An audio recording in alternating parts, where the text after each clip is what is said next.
नमस्कार दोस्तों, मेरा नाम है रंजन और आप देख रहे हैं योर एवरीडे गाइड। तो लास्ट कुछ दिनों में हमें स्टॉक मार्केट में यहाँ पर थोड़ा सा फॉल देखने को मिला। बेसिकली निफ्टी ने जो अपना ऑल टाइम हाई है यानी कि 22,800 के लेवल्स को टच करके वापस हमें थोड़ा सा फॉल यहाँ पर दिखाया 21,800 के लेवल के आसपास का, यानी कि ऑलमोस्ट अराउंड 1,000 पॉइंट्स का फॉल हमें यहाँ पर देखने को मिला था। तो जैसा कि आप मेरी स्क्रीन पर देख सकते हैं, मैंने यहाँ पर लिया हुआ है निफ्टी का डे चार्ट और यहाँ पर हम देख सकते हैं कि निफ्टी का जो ऑल टाइम हाई गया था वो है ये वाली ऑरेंज लाइन और ये है 22,794 के आसपास का पॉइंट, यानी कि वही 22,800 का लेवल। और उसके बाद हमें जो रीसेंट फॉल देखने को मिला है वो है ये वाला लेवल, यानी कि यहाँ से निफ्टी ने फॉल दिखाया हमें इस वाले लेवल तक, जो कि है 21,813 या 15 के आसपास का लेवल, यानी कि वही 21,800 का लेवल। और यहाँ से हमें निफ्टी थोड़ा सा ऊपर की तरफ जाता हुआ दिखाई दे रहा है। तो बेसिकली ये जो लेवल है जहाँ से इसने वापस से ऊपर जाना स्टार्ट किया है, यहाँ पर हम देख सकते हैं कि यहाँ पर हमें एक अच्छा सपोर्ट पॉइंट देखने को मिल रहा है। ये इसका सपोर्ट लेवल है। तो पहले निफ्टी यहाँ तक गिरा, ऊपर की तरफ गया, फिर से निफ्टी वापस यहीं तक आया, फिर से ऊपर की तरफ गया। अभी भी फिर से हमें निफ्टी इसी सपोर्ट पॉइंट को टच करके थोड़ा सा ऊपर की तरफ जाता हुआ दिखाई दे रहा है। एक और चीज यहाँ पर नोटिस करने वाली है वो ये कि अगर मैं यहाँ पर एक पैरेलल चैनल ड्रॉ करता हूँ, यानी कि अगर मैं इस वाले पॉइंट से लेके इस वाले पॉइंट तक एक लाइन ड्रॉ करता हूँ और उसको मैं अगर एक्सटेंड कर देता हूँ नीचे की तरफ लगभग इस वाले पॉइंट तक, तो आप देखेंगे कि यहाँ पर एक पैरेलल चैनल है, डायरेक्शन इसका ऊपर की तरफ है। और निफ्टी जब यहाँ से नीचे से ऊपर की तरफ आया तो इसी चैनल में इसने एक एंट्री दिखाई और लगातार इसी चैनल के अंदर ये मूव करता हुआ दिखाई दे रहा है। लास्ट टाइम निफ्टी ने अपने चैनल के ऊपर वाले लेवल को टच नहीं किया था, पहले ही ये रिटर्न होके फिर से नीचे की तरफ आया और नीचे वाले लेवल को इसने टेस्ट किया। अभी हो सकता है कि कुछ दिनों में, कुछ कह नहीं सकते, हो सकता है कि कुछ दिनों में निफ्टी फिर से इसी लेवल को टच करके ऊपर की तरफ जाए या फिर इन्हीं लेवल्स को टच करके निफ्टी यहाँ पर हमें एक ब्रेकडाउन दिखाए और रीटेस्ट करके फिर से नीचे की तरफ आए। तो रीटेस्ट जो जनरली चैनल पे आता है वो कुछ इस तरीके से आता है। अगर मैं इसको एक्सटेंड कर देता हूँ तो इस वाले पॉइंट को रीटेस्ट करके हो सकता है निफ्टी डाउन साइड आए, हमें देखने को मिल सकता है। तो ये सब चीज़ें तो हमें आने वाला समय ही बताएगा, लेकिन एक चीज़ यहाँ पर और है जो मैंने आपके साथ बहुत पहले शेयर की थी। तो अगर हम देखते हैं ये वाला चैनल जो मैंने लगभग मार्च 2023 के आसपास जो आपको मार्केट अपडेट दिया था, उसमें मैंने यहाँ पर ये वाला चैनल ड्रॉ किया था। यहाँ पर भी हम देख सकते हैं कि एक पैरेलल चैनल है। निफ्टी ने यहाँ पर इस चैनल को लगातार फॉलो किया था और हमें डाउनसाइड चैनल में जनरली जो होता है एक ब्रेकआउट देखने को मिला था, ऊपर की तरफ ब्रेकआउट आया था, रीटेस्ट आया था और रीटेस्ट के बाद निफ्टी ने लगातार हमें अपसाइड मूव दिखाया था। तो जनरली मार्केट में या फिर स्टॉक्स में कुछ इसी तरीके से पैटर्न्स हमें फॉलो करते हुए दिखाई देते हैं। डाउनसाइड चैनल है तो ब्रेकआउट होगा और अपसाइड चैनल है तो ब्रेक डाउन, यानी कि मार्केट नीचे की तरफ आएगी या फिर स्टॉक नीचे की तरफ आएगा। तो जैसे मैंने बताया कि अभी इसके बारे में कुछ भी नहीं कहा जा सकता, बेसिकली ये बस एक ऑब्जर्वेशन है जो मैंने आप लोगों के साथ शेयर करी। तो मार्केट जिन लेवल्स पे अभी चल रही है, अगर इन लेवल्स पे हम स्टॉक इन्वेस्टमेंट्स की बात करते हैं तो यहाँ पर अभी भी जो फंडामेंटली अच्छी कंपनीज हैं, अच्छे स्टॉक्स हैं, वो हमें ओवर वैल्यूड लेवल्स पे दिखाई दे रहे हैं। पीएसयू स्टॉक्स की बात करते हैं तो वो तो जैसे कि रुक ही नहीं रहे हैं, लगातार ऊपर की तरफ जाए जा रहे हैं। लेकिन अभी भी कुछ ऐसे स्टॉक्स हैं जो फंडामेंटली अच्छी कंपनीज के स्टॉक्स हैं और हमें अच्छे बाइंग लेवल्स पे देखने को मिल रहे हैं। आई एम श्योर कि एचडीएफसी बैंक और कोटक बैंक, जिनकी बहुत ज़्यादा न्यूज़ आ रही है, इन्वेस्टर्स के बीच में बहुत बड़ा डिस्कशन के टॉपिक्स ये दोनों स्टॉक्स बन गए हैं। ये दोनों स्टॉक्स आपके रडार में होंगे, आपकी नज़र इन स्टॉक्स पे भी होगी। इन स्टॉक्स के अलावा आज के इस वीडियो में मैं बात करूंगा 5 ऐसे लार्ज कैप स्टॉक्स की जो हमें अच्छे बाइंग लेवल्स पे, अच्छे एंट्री पॉइंट्स पे देखने को मिल रहे हैं। ये जो स्टॉक्स हैं, इन स्टॉक्स के फंडामेंटल्स काफ़ी स्ट्रॉन्ग हैं, तो आप इन स्टॉक्स में अपनी एंट्री बनाकर लॉन्ग टर्म के लिए अपनी पोजीशन बिल्ड कर सकते हैं। मैं इन स्टॉक्स के बारे में दोनों ही टेक्निकल और कुछ फंडामेंटल्स के बारे में बात करूंगा, जिससे कि आपको यहाँ पर अच्छी क्लैरिटी मिल पाए। लेकिन इन स्टॉक्स में इन्वेस्टमेंट्स करने से पहले आप अपना खुद का एनालिसिस और रिसर्च जरूर करिएगा। तो आइए जल्दी से इन 5 स्टॉक्स को देख लेते हैं। तो सबसे पहला स्टॉक हमारे पास आता है supreme industries limited. Basically supreme industries limited is India's leading plastic product manufacturer company offering a wide range of comprehensive range of plastic products in India. तो बेसिकली ये कंपनी इंडिया में प्लास्टिक प्रोडक्ट्स मैन्युफैक्चर करती है और plastic products के अंदर बहुत सारे प्रोडक्ट्स आते हैं, जैसे कि plastic piping system, cross laminate film, protective packaging products, industrial moulds और मोल्डेड फर्नीचर, जो प्लास्टिक फर्नीचर्स आते हैं, इन सब का प्रोडक्शन ये कंपनी करती है। तो कंपनी फंडामेंटली काफ़ी अच्छी है। फंडामेंटल्स की बाद में बात करेंगे। सबसे पहले हम अगर इस कंपनी के चार्ट को देख लेते हैं तो अगेन मैंने यहाँ पर सुप्रीम इंडस्ट्रीज लिमिटेड के डे चार्ट को मैंने यहाँ पर ओपन करके रखा हुआ है और आप यहाँ पर देख सकते हैं कि मैंने यहाँ पर एक ट्रेंड लाइन ड्रॉ करी है और इस ट्रेंड लाइन में हमें यहाँ पर एक ब्रेकआउट देखने को मिल रहा है। ब्रेकआउट के बाद भी जो यहाँ पर इसने अपना ऑल टाइम हाई बनाया है, यानी कि 52 वीक्स का हाई बनाया है, इसका जो हाई है ये है 5538 का और उसके बाद यहाँ पर हमें थोड़ा सा नीचे की तरफ आती हुई दिखाई दे रही है। और अभी तक के डाउनसाइड की अगर हम बात करते हैं तो ये डाउनसाइड ज़्यादा बड़ा नहीं है, छोटा सा ही डाउनसाइड हमें यहाँ पर देखने को मिल रहा है, यानी कि लगभग आप मान लीजिए 6 या 6.5% का हमें यहाँ पर थोड़ा सा करेक्शन देखने को मिला है। अगर मैं इस चार्ट को थोड़ा सा जूम आउट कर देता हूँ तो हम यहाँ पर देख सकते हैं कि यहाँ पर इसकी परफॉर्मेंस पीछे कैसी रही है। तो इसका जो 52 वीक्स लो है वो है ये वाली ऑरेंज लाइन नीचे वाली, जो कि है 2725 की। और यहाँ पर हम देख सकते हैं कि काफ़ी लंबे कंसोलिडेशन के बाद ये जो कंसोलिडेशन स्टार्ट हुआ था ये सितंबर 2023 से स्टार्ट हुआ है, और इस बड़े से कंसोलिडेशन के बाद मार्केट ने यहाँ पर फाइनली इस ट्रेंड लाइन को ब्रेक किया है और यहाँ पर हमें पहला ब्रेकआउट देखने को मिला है। इसका जो नेक्स्ट सपोर्ट लेवल हमें यहाँ पर दिखाई दे रहा है वो, अगर मैं यहाँ पर एक रेक्टेंगल ड्रॉ कर देता हूँ, यानी कि ये वाला जो एरिया आप देख रहे हैं ये इसका सपोर्ट लेवल है। ये लेवल है लगभग 4700 से लेके 4870 के आसपास का। इसको हम थोड़ा सा जूम इन कर लेते हैं। तो हो सकता है कि यहाँ पर ये स्टॉक फिर से इस सपोर्ट लेवल पे आके हमें यहाँ पर फिर से ऊपर की तरफ जाता हुआ दिखाई दे। तो इस स्टॉक में एंट्री करने का जो प्राइस हमें देखने को मिल रहा है वो है लगभग ये वाला एरिया, यानी कि 5000 के आसपास का जो प्राइस है वो इसमें यहाँ पर एक अच्छा एंट्री लेवल बन सकता है। आप यहाँ पर 5000 के प्राइस पे एंट्री ले सकते हैं। करंटली इसका प्राइस चल रहा है आज के डे एंड के बाद वो है 5187 का।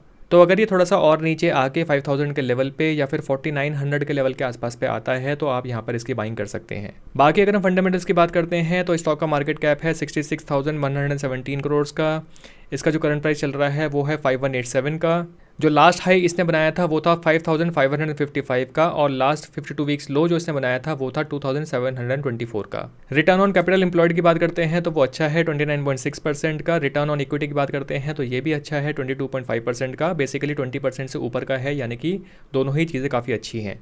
डेट टू इक्विटी की अगर हम बात करते हैं तो वो ऑलमोस्ट यहाँ पर जीरो है, 0.01 की है, तो ऑलमोस्ट नेग्लिजिबल है। रिटर्न ओवर 3 ईयर्स इसने दिए हैं 34.7% के, और रिटर्न ओवर 5 ईयर्स इसने दिए हैं 40.3% के। अगर बाकी चीज़ों को हम देख लेते हैं, अगर हम इसके 3 ईयर्स के एवरेज पी रेशो की बात करते हैं तो इसका मीडियन है 34 का, और करंटली इसका पी चल रहा है 61.6 का। अगर हम इसके 5 ईयर्स के पी की बात करते हैं तो ये है 35.9 का, और करंटली जैसे कि हमने देखा ये है 61.6 पे। और थोड़ा सा नीचे आते हैं, और अगर हम बाकी चीज़ों की बात करते हैं, सीधे प्रॉफिट एंड लॉस पे चलते हैं, तो नेट प्रॉफिट की अगर हम बात करते हैं तो 2021 के बाद इसका जो नेट प्रॉफिट है वो थोड़ा सा डाउन हुआ था, लेकिन रिसेंटली मार्च 2024 में हमें यहाँ पर एक अच्छा प्रॉफिट देखने को मिल रहा है। तो यानी कि कंपनी का जो ओवरऑल प्रॉफिट है वो 2024 में काफ़ी इंक्रीज किया है।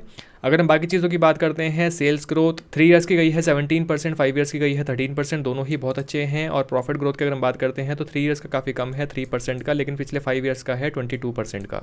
तो ओवरऑल अगर हम बात करें तो स्टॉक के फंडामेंटल्स अच्छे हैं, और जैसे कि मैंने बताया था कि अगर यहाँ पर इसके जो लेवल हैं, अगर ये 5000 या 4900 के लेवल पे आ जाता है तो यहाँ पर आपको अच्छी बाइंग अपॉर्चुनिटी इस स्टॉक में मिल सकती है। नेक्स्ट स्टॉक हमारे पास आता है एशियन पेंट्स लिमिटेड, और इस स्टॉक के बारे में पहले भी अपनी वीडियो में बात कर चुका हूँ। रिसेंटली जो मैंने स्टॉक्स की वीडियो बनाई थी उसमें मैंने इस स्टॉक का मैंने जिक्र किया था। तो एशियन पेंट्स लिमिटेड बेसिकली कौन इस कंपनी को नहीं जानता है, India's largest home decor company और पेंट्स मैन्युफैक्चर इन इंडिया। इस कंपनी के सभी फंडामेंटल्स बहुत अच्छे हैं, लेकिन उससे पहले अगर हम बात करते हैं इसके चार्ट की, तो यहाँ पर हम देख सकते हैं कि एशियन पेंट्स का जो 52 वीक्स हाई गया था ये है 3568 का, और रिसेंटली इसने अपने 52 वीक्स लो को टच किया है। 2 दिन पहले ही हम देख सकते हैं कि इसने अपने 52 वीक्स लो को टच किया है, जो कि है 2670 का। और 52 वीक्स लो को टच करने के बाद यहाँ पर हमें थोड़ा सा अपमूव देखने को मिल रहा है, तो यहाँ पर एक अच्छी बाइंग अपॉर्चुनिटी हमें यहाँ पर देखने को मिल सकती है।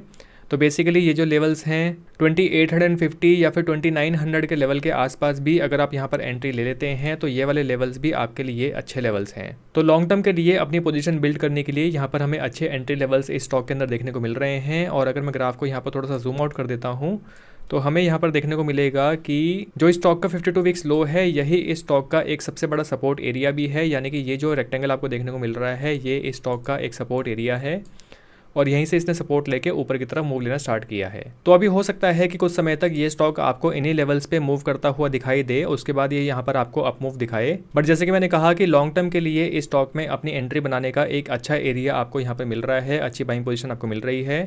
अगर 2900 या फिर उससे के नीचे के लेवल्स पे आप अपनी एंट्री बना लेते हैं तो यहाँ पर आपके लिए लॉन्ग टर्म के लिए ये काफ़ी बेनिफिशियल हो सकता है। बाकी अगर हम फंडामेंटल्स की बात करते हैं तो इस स्टॉक के फंडामेंटल्स की बात मैं पहले भी अपनी वीडियो में कर चुका हूँ। अगर हम इसका ROCE देखते हैं तो ये काफ़ी अच्छा है, ROE यानी कि रिटर्न ऑन इक्विटी भी काफ़ी अच्छा है, डेट टू इक्विटी काफ़ी कम है 0.13 का है, तो डेट इस कंपनी के ऊपर ज़्यादा नहीं है, प्रोमोटर होल्डिंग 50% से ऊपर की है तो ये भी अच्छा है। लास्ट 3 ईयर्स में यहाँ पर इन्वेस्टर्स को ज़्यादा कुछ खास रिटर्न देखने को नहीं मिले हैं, लेकिन जैसे कि हम देख सकते हैं कि स्टॉक के फंडामेंटल्स अच्छे हैं और अभी स्टॉक अंडर वैल्यूड है, तो आप यहाँ पर अपनी पोजीशन बिल्ड कर सकते हैं। बाकी चीज़ें हम यहाँ पर देख लेते हैं कि अगर हम थोड़ा सा नीचे की तरफ आते हैं और पी रेशो की बात करते हैं तो हम देख सकते हैं कि अभी ये स्टॉक हाईली अंडर वैल्यूड है।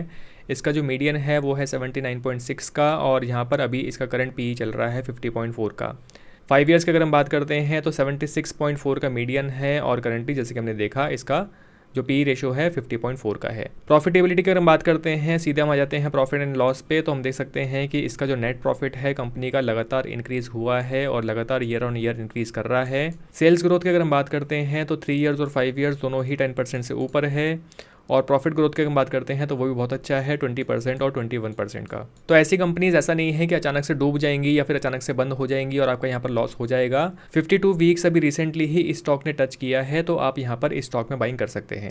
अगर आप स्टॉक्स, ETFs या फिर म्यूचुअल फंड्स में अपनी इन्वेस्टमेंट्स करने के लिए या फिर ट्रेडिंग करने के लिए एक फास्ट और कन्वीनियंट प्लेटफॉर्म सर्च कर रहे हैं जहां से आप अपने इन सभी इन्वेस्टमेंट्स को इजिली मैनेज कर पाएं, तो इसका वन स्टॉप सोल्यूशन है BlinkX by JM Financials. BlinkX पे ट्रेडिंग और इन्वेस्टमेंट्स करने के लिए आपको यहाँ पर बहुत से डिफरेंट फीचर्स मिल जाते हैं। तो फीचर्स की तो हम थोड़ी देर में बात करेंगे, लेकिन उससे पहले हम बात करते हैं इस प्लेटफॉर्म के ब्रोकरेज और चार्जेस की। ब्लिंकएक्स पे आप सिर्फ 799 के प्लान में आप अनलिमिटेड ट्रेडिंग कर सकते हैं in equity, intraday, NSE, F&O and IPO। आपके फर्स्ट ईयर के annual maintenance charges completely free रहेंगे। आपका इंट्राडे ट्रेडिंग में ऑटो स्क्वायर ऑफ चार्ज भी नहीं लगेगा, ये कंप्लीटली फ्री है। हालांकि दूसरे ब्रोकर्स आपको ऑटो स्क्वायर ऑफ में अच्छा खासा चार्ज करते हैं। तो इनके ब्रोकरेज और ऐप को देखने के बाद लगता है कि ये एक बहुत ही अफोर्डेबल और पावरफुल ऐप है, और ये सच भी है क्योंकि अगर हम फीचर्स की बात करते हैं तो यहाँ पर आपको सबसे पहले सिक्योरिटी और सेफ्टी के लिए बायोमेट्रिक लॉक मिलता है और बहुत से दूसरे फीचर्स जैसे कि सुपर स्मार्ट वॉच लिस्ट, जिसको आप वर्टिकल और हॉरिजॉन्टल रोटेट कर सकते हैं। हॉरिजॉन्टल मोड में आपको किसी भी स्टॉक की बिड, आस्क और वॉल्यूम की डिटेल्स बहुत आसानी से दिख जाती है। आपको मिलते हैं इंटरैक्टिव हीट मैप्स जो आपको स्टॉक्स का सारा मोमेंटम बता देंगे। ट्रेड एग्जीक्यूशन आप कर सकते हैं सिंपल स्वाइप से, जो आपका बाय एंड सेल इजी बना देता है। आपको यहाँ पर स्टॉक्स के real time events, news update and corporate events updates मिल जाते हैं और साथ ही साथ पर्सनलाइज्ड ऐप नोटिफिकेशन जो डिसीजन मेकिंग में आपकी बहुत हेल्प करते हैं। आपको यहाँ पर डेडिकेटेड रिसर्च मिल जाती है जिसके थ्रू आप लॉन्ग टर्म, मिड टर्म और शॉर्ट टर्म के साथ साथ F&O में भी ट्रेड कर सकते हैं, वो भी सिर्फ एक क्लिक से। मार्केट आवर्स में सपोर्ट के लिए आप इनके एजेंट से लाइव चैट भी कर सकते हैं या फिर कॉल बैक रिक्वेस्ट भी कर सकते हैं। आप अपनी इन्वेस्टमेंट्स को ब्लिंकएक्स पे ट्रैक कर सकते हैं with real time dedicated portfolio tracker for F&O, equity and currency. आप इवन अपनी ट्रेडिंग को भी सीमलेस बनाने के लिए डैशबोर्ड को भी अपने हिसाब से कस्टमाइज कर सकते हैं। आप अपनी CNC और MTF होल्डिंग्स को डेडिकेटेड सेक्शंस में मैनेज कर सकते हैं। MTF की अगर हम बात करते हैं तो वो आपको यहाँ पर सबसे कम इंटरेस्ट चार्ज पे मिल जाती है। ब्लिंकएक्स ऐप की अगर हम रेटिंग की बात करते हैं तो इसको प्ले स्टोर पे रेटिंग मिली हुई है 4.6 की और ऐप स्टोर की रेटिंग है 4.6 की, और इसको अभी तक 6 लाख से भी ज्यादा यूजर्स ने डाउनलोड किया है। तो आज ही डाउनलोड कीजिए ब्लिंकएक्स और अपनी इन्वेस्टमेंट्स और ट्रेडिंग जर्नी को और भी ज्यादा सीमलेस और एक्साइटिंग बनाइए। इसका लिंक मैंने इस वीडियो के डिस्क्रिप्शन में ऐड किया हुआ है, आप जाके चेक कर सकते हैं।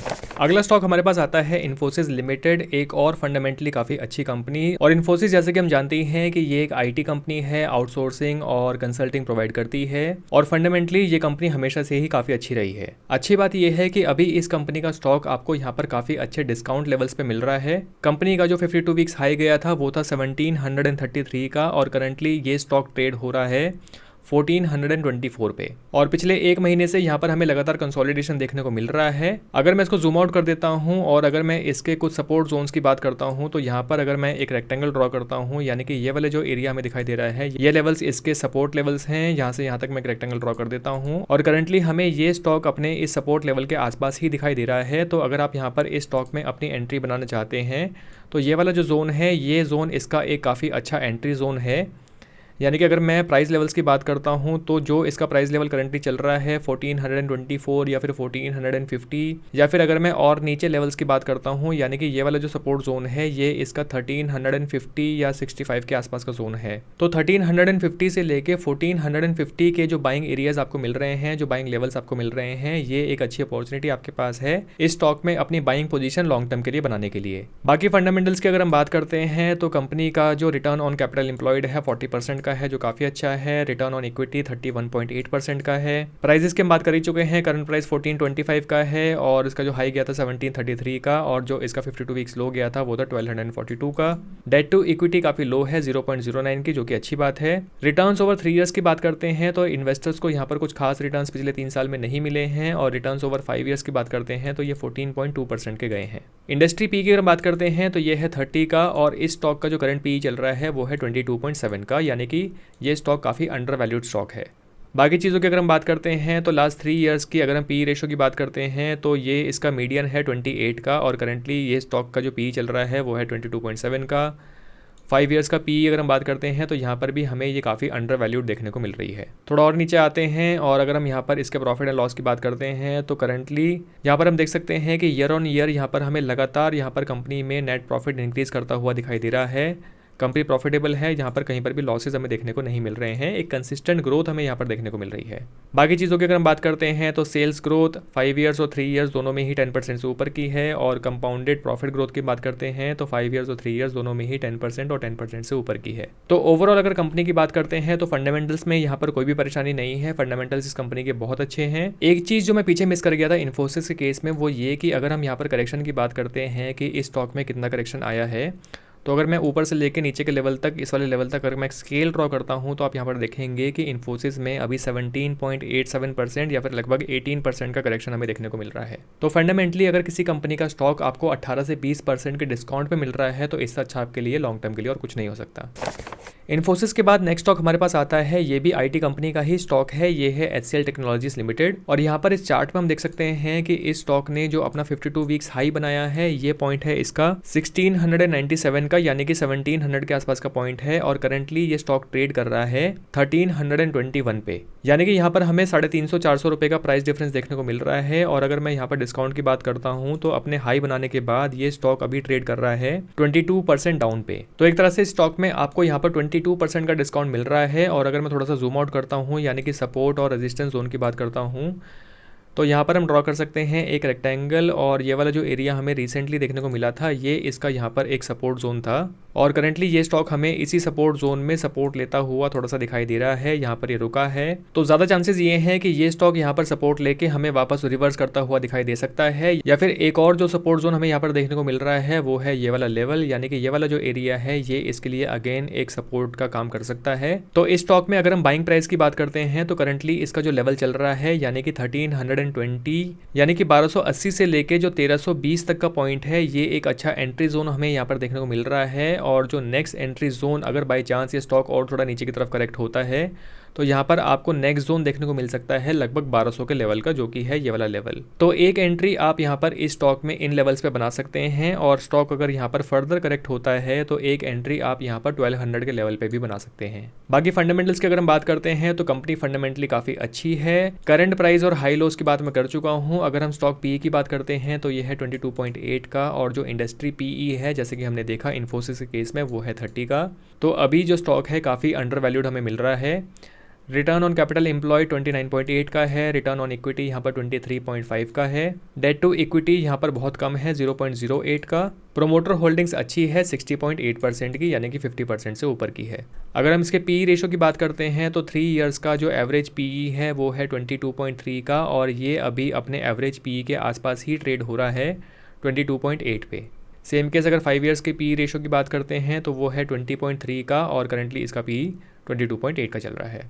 बाकी चीज़ों की अगर हम बात करते हैं, हम चलते हैं सीधे इसके प्रॉफिट एंड लॉस पे, और हम यहाँ पर देख सकते हैं कि ईयर ऑन ईयर यहाँ पर कंपनी ने लगातार प्रॉफिटेबिलिटी दिखाई है। यहाँ पर नेट प्रॉफिट इसका लगातार इंक्रीज करता हुआ हमें दिखाई दे रहा है। सेल्स ग्रोथ की अगर हम बात करते हैं तो 3 ईयर्स और 5 ईयर्स के केस में दोनों ही 10% से ऊपर के हैं, और प्रॉफिट ग्रोथ की अगर हम बात करते हैं तो यहाँ पर 3 ईयर्स का है 13%, लेकिन लास्ट 5 ईयर्स का थोड़ा सा कम है, यानी कि 9% का है। बट ओवरऑल बाकी चीज़ें हमें सही दिखाई दे रही हैं। रिटर्न्स की अगर हम बात करते हैं तो लास्ट 3 ईयर्स के गए हैं 13% के, और लास्ट 5 ईयर्स के रिटर्न्स के गए हैं 20% के। और करंटली जैसे कि हमने देखा कि स्टॉक क्योंकि यहाँ पर अंडर वैल्यूड है, तो इन पोजीशंस पे जो पोजीशंस हमने अभी डिस्कस की हैं, अगर आप यहाँ पर इनमें एंट्री बनाते हैं तो आपको लॉन्ग टर्म में काफ़ी अच्छे बेनिफिट इस स्टॉक के जरिए आपको देखने को मिल सकते हैं। फाइनली 5th स्टॉक हमारे पास आता है नेस्ले इंडिया। नेस्ले इंडिया एक FMCG सेक्टर की कंपनी है, और नेस्ले इंडिया के प्रोडक्ट्स आप रोज़मर्रा की ज़िंदगी में डेली अपने हाउस होल्ड में यूज़ करते हैं। अगर हम इसके कुछ प्रोडक्ट्स की बात करते हैं तो हम यहाँ पर देख सकते हैं कि नेस्कैफ़े जो आती है वो नेस्ले इंडिया की है। तो नेस्कैफ़े के जितने भी प्रोडक्ट्स आते हैं, उसके अलावा जो ब्रेकफास्ट सीरियल्स आते हैं, जो चॉकलेट आती है, किटकैट, मंच, मिल्की बार वगैरह, ये सब नेस्ले ही बनाता है। और नेस्ले के जो दूसरे प्रोडक्ट्स हैं जैसे कि नेस्ले की दही है या फिर नेस्ले के एवरीडे का मिल्क प्रोडक्ट्स हैं, ये सभी कुछ नेस्कैफ़े के अंडर में ही आता है। और मोस्ट कॉमन प्रोडक्ट्स जो हम अपने घर में यूज़ करते हैं और मोस्ट कॉमन प्रोडक्ट्स जो हम अपने घर में यूज़ करते हैं वो है मैगी। तो मैगी जो ब्रांड है, नो डाउट ये इंडिया में सबसे ज़्यादा यूज़ किया जाने वाला प्रोडक्ट है, जो कि नेस्ले के अंडर में ही आता है। तो नेस्ले एज अ ब्रांड की अगर हम बात करते हैं तो ये एक काफ़ी बड़ी कंपनी है और इसके फ्यूचर ग्रोथ को लेके हमें यहाँ पर कोई भी डाउट नहीं होना चाहिए। तो ऐसी कंपनीज में किसी इन्वेस्टर्स को सही लेवल्स पे इन्वेस्टमेंट्स करने के बाद नुकसान हो, मतलब ऐसा हो पाना बहुत मुश्किल काम है। तो लेवल्स की अगर हम बात कर लेते हैं तो नेस्ले इंडिया को जैसे कि हम देख सकते हैं, यहाँ पर इस स्टॉक ने जो अपना 52 वीक्स हाई बनाया था ये है 2770 रुपीज़ का, और करंटली जो स्टॉक ट्रेड हो रहा है ये है 2487 पे। यानी कि यहाँ पर जो हमें करेक्शन देखने को मिल रहा है इस स्टॉक में, यानी कि जो डिस्काउंट हमें देखने को मिल रहा है ये है लगभग 10.5% के आसपास का। तो अपना हाई टच करने के बाद यहाँ पर आपको ये स्टॉक 10% डिस्काउंट पे मिल रहा है। और अगर मैं थोड़ा सा और इसको जूम आउट कर देता हूँ और थोड़े रेजिस्टेंस और सपोर्ट लेवल की अगर हम बात करते हैं तो इसका जो 52 वीक्स लो था ये अपने आप में इसका एक काफ़ी बड़ा सपोर्ट जोन बना हुआ है। यहाँ से टच करने के बाद ये वापस ऊपर की तरफ गया था। और अगर मैं रीसेंट सपोर्ट लेवल की बात करता हूं तो यहाँ पर हमें रीसेंट सपोर्ट लगभग इस वाले पॉइंट पे देखने को मिल रहा है, जो कि है ये वाला पॉइंट। तो यहाँ पर अगर हम इसको जूम इन करते हैं तो यहाँ पर हम देख सकते हैं कि अगर ये स्टॉक थोड़ा सा और डाउनसाइड आता है और आपको अगर एंट्री लेने को मिल जाती है इन वाले लेवल्स पे, यानी कि ये वाला लेवल है लगभग 2450 के आसपास का लेवल, या फिर जो इसका सपोर्ट जोन है जो कि है ये वाला, ये है 2400 के आसपास का लेवल। अगर 2450 या फिर 2400 के आसपास के लेवल्स पे आपको यहाँ पर एंट्री मिल जाती है तो ये आपके लिए एक अच्छा जोन है इस स्टॉक में एंट्री लेने का। इसके बाद क्या ये स्टॉक और नीचे जा सकता है? थोड़े से कम चांसेस लग रहे हैं, क्योंकि इसका नेक्स्ट सपोर्ट जोन है वो भी थोड़ा नज़दीक ही है। लगभग इस वाले एरिया में हमें एक और सपोर्ट देखने को मिल रहा है। तो इन लेवल से नीचे जाना, यानी कि 2400 के प्राइस से नीचे जाना इस स्टॉक में थोड़ा सा डिफिकल्ट लग रहा है। तो यहाँ पर हमें इस स्टॉक में एंट्री लेने की या फिर एवरेजिंग करने की अच्छी अपॉर्चुनिटीज या फिर अच्छे जोन्स हमें यहाँ पर दिखाई दे रहे हैं। बाकी अगर हम फंडामेंटल्स की बात करते हैं तो मार्केट कैप इसका काफ़ी बड़ा है। करंट प्राइस और इसका 52 वीक्स हाई और 52 वीक्स लो आप यहाँ पर देख सकते हैं। अगर हम ROCE की बात करते हैं तो ये बहुत हाई है 153% का, और अगर ROE की बात करते हैं तो ये है 122%। डेट टू इक्विटी इस कंपनी का काफ़ी कम है 0.10। प्रमोटर होल्डिंग अच्छी है 62.8% की। रिटर्न ओवर 3 ईयर्स इस कंपनी ने दिए हैं 13% के, और रिटर्न ओवर 5 ईयर्स गए हैं 19.3% के। अगर हम इसके एवरेज पी की बात करते हैं, यानी कि 3 इयर्स के एवरेज पी रेशो की बात करते हैं तो वो इसका है 81 का, और करंटली इस स्टॉक का जो पी है ये अंडर वैल्यूड है, यानी कि 75.2 का। 5 इयर्स के एवरेज पी की बात करते हैं तो वो है 79.6 का, और करंटली इसका पी है 75.2 का। तो करंटली इसका जो पी चल रहा है वो इसके 3 इयर्स और 5 इयर्स के एवरेज पी से कम चल रहा है। अगर हम प्रॉफिट एंड लॉस की बात करते हैं तो यहाँ पर हम देख सकते हैं कि कंपनी का जो नेट प्रॉफिट है वो लगातार इंक्रीज हुआ है ईयर ऑन ईयर, यानी कि अगर हम 2016 के बाद से बात करते हैं तो यहाँ पर लगातार हमें प्रॉफिट कंसिस्टेंटली इंक्रीज करता हुआ दिखाई दे रहा है। Compounded sales growth last 3 years और 5 इयर्स की गई है 13% एंड 11%, जो कि 10% से ऊपर की है, यानी कि अच्छी है। कंपाउंडेड प्रॉफिट ग्रोथ की अगर हम बात करते हैं तो ये 3 इयर्स और 5 इयर्स में दोनों ही 13% की गई है। तो दोस्तों ये हैं वो पांचों स्टॉक्स। बेसिकली ये स्टॉक्स जो मैंने आपके साथ डिस्कस किए हैं ये मैंने लॉन्ग टर्म होराइजन के बेसिस पे डिस्कस किए हैं, यानी कि अगर आप लॉन्ग टर्म के लिए अपनी इन्वेस्टमेंट्स करना चाहते हैं तो ये स्टॉक्स आपको सही बाइंग लेवल्स पे या फिर सही एंट्री पॉइंट्स पे ये स्टॉक्स हमें देखने को मिल रहे हैं। यानी कि लॉन्ग टर्म पर्सपेक्टिव से अगर आप इन स्टॉक्स को होल्ड करना चाहते हैं, अपने पोर्टफोलियो में रखना चाहते हैं, तो ये आपको अच्छे प्राइजेस में आज के टाइम पे मिल रहे हैं। आने वाली वीडियोस में मैं जल्दी ही आपके साथ मिड कैप और स्मॉल कैप स्टॉक्स भी डिस्कस करूंगा, लेकिन अभी मिड कैप और स्मॉल कैप जैसे कि हम इन दोनों ही सेक्टर्स को देख सकते हैं ये थोड़े से रिस्की लेवल पे लग रहे हैं, क्योंकि अगर मार्केट में करेक्शन आया तो मिड कैप और स्मॉल कैप में काफी बड़ा करेक्शन आपको देखने को मिल सकता है। बाकी इन स्टॉक्स में इन्वेस्टमेंट्स करने से पहले अपना एनालिसिस जरूर करें, या फिर अपना एनालिसिस करने की एटलीस्ट कोशिश जरूर करें, क्योंकि उसी से आप स्टॉक एनालिसिस करना सीख पाएंगे और अपने लिए सही स्टॉक शॉर्टलिस्ट करके उनमें अपनी इन्वेस्टमेंट्स सही तरीके से कर पाएंगे। अगर आप ट्रेडिंग और इन्वेस्टमेंट्स के लिए एक अच्छा प्लेटफॉर्म सर्च कर रहे हैं तो ब्लिंकएक्स को चेकआउट करना मत भूलिएगा। इसका लिंक मैंने इस वीडियो के डिस्क्रिप्शन में डाला हुआ है। अगर ये वीडियो आपको हेल्पफुल लगी है तो इस वीडियो को लाइक करके मुझे ज़रूर बताएं और चैनल को सब्सक्राइब करना मत भूलिएगा। जल्दी ही मिलेंगे नेक्स्ट वीडियो में। Thank you for watching.